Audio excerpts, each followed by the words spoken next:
आज नरसिंहवाडीला जाताना मध्येच पांडुरंगाचे दर्शन झालं. तर नमस्कार मंडळी, स्वागत करतो तुमचं एका नवीन ब्लॉग मध्ये. आज होता गुरुवार, म्हणून मी आज चाललेलो नरसिंहवाडीला. कारण आजचा दिवस हा माझ्यासाठी खूप खास होता. कारण तब्बल 1 वर्षानंतर आज मी चाललेलो वाडीला. जगत्वंद्य अवधूत दिगंबर दत्तात्रय गुरु तुम्हीच ना.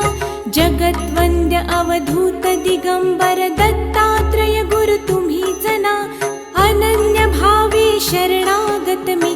जवळपास हेरवाड मध्ये आल्यावर आम्हाला दुपारच्या विसाव्यासाठी थांबलेल्या दिंडीच्या गाड्या दिसल्या. या दिंडीच्या गाड्या बघून मला आमच्या कार्तिक वारीची आठवण झाली. मग पुढे जाऊन दिंडीला पाहून म्हणलो, पांडुरंगा, या आषाढी वारीला तर येणं नाही जमलं, पण येत्या कार्तिक वारीला दरवर्षीप्रमाणे नक्की येईल असं म्हटलो आणि डायरेक्ट वाडीतून पोचलो. आणि इथल्या दुकानातून नारळ, कापूर, साखर, अगरबत्ती आणि पेढे घेतलं आणि कृष्णेच्या वाहत्या पाण्यात हातपाय देऊन कापूर आणि अगरबत्ती लावून घेतलं आणि दर्शनाच्या रांगेत थांबून भगवान दत्तगुरूंचं दर्शन घेतलं. आजच्या व्हिडिओमध्ये फक्त एवढंच. व्हिडिओ आवडला तर नक्की लाईक करा आणि पेजला फॉलो करा. आणि हा व्हिडिओ जर तुम्ही युट्यूबवर बघत असाल तर चॅनलला सबस्क्राईब करायला विसरू नका.